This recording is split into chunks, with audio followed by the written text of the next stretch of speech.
I read one of your blogs, The Trouble with Titles. Mm-hmm. I found it fascinating. I know. I hadn't thought about this. Mm-hmm. Mm-hmm. Would you mind sharing that with our dentists? Absolutely not. So the problem with titles, first of all, as I said earlier, we so often neglect to have updated, clearly defined, very well positioned descriptions, job descriptions, right? Once we have job descriptions for everybody in the practice, we know who's responsible for what, and in many cases, particularly when it comes to a front desk team, you will have your responsibilities, I will have mine, and often ours will cross over.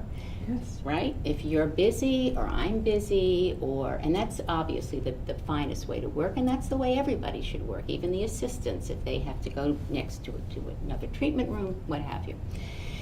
Titles, it's fascinating because I'm very into behavior, and we'll talk about that a little bit later too. I've studied it, and I'm sure many of you are familiar with DISC profiles, which are all behavior, not personality, by the way, difference, behavior. I've created my own over the years. Mine is called Self, and it basically, it identifies the same 4 areas. And as women, and I don't see it as much in men, as women, we love titles. Give me a title. If it's front desk, is it the office manager position or, okay. Clinically, am I the lead assistant?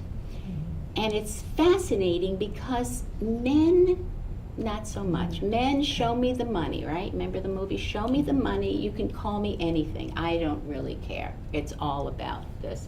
You can underpay me, but call me something good. So what does this mean? Okay.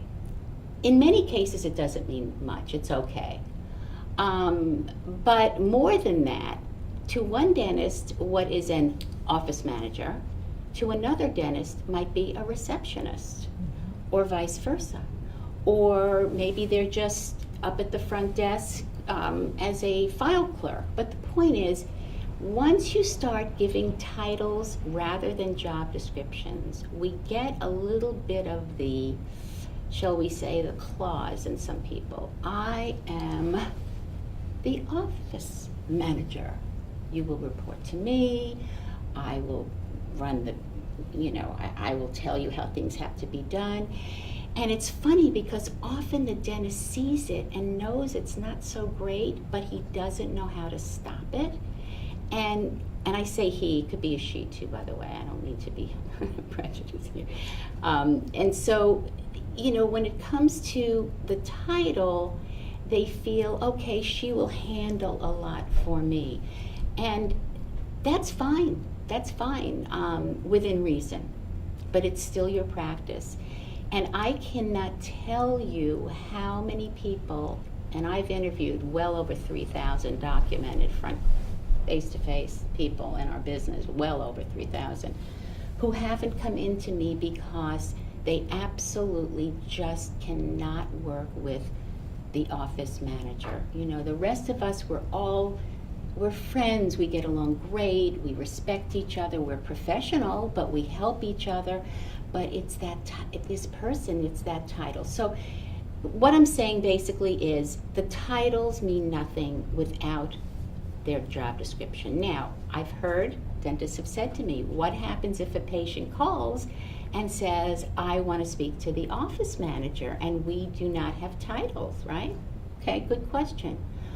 What about saying, can you tell me, Mrs. Jones, what your issue is, what it is that you're interested in? Oh, I want to talk about insurance, or I want to talk about my statement. Easy. You redirect them to the person that's handling that based on their job description. Who needs to know who the office manager is when we all have our own job descriptions? So think about it. I know a lot of people will say, but I need an office manager. No, you need We have 3 groups in our practice. She's a part of the administrative team. We have an administrative team, we have a clinical team, the assistants, we have a hygiene team, the hygienists, and in some offices we even have a marketing team. That's how you delineate one from the other, not titles. So that's my bit on titles.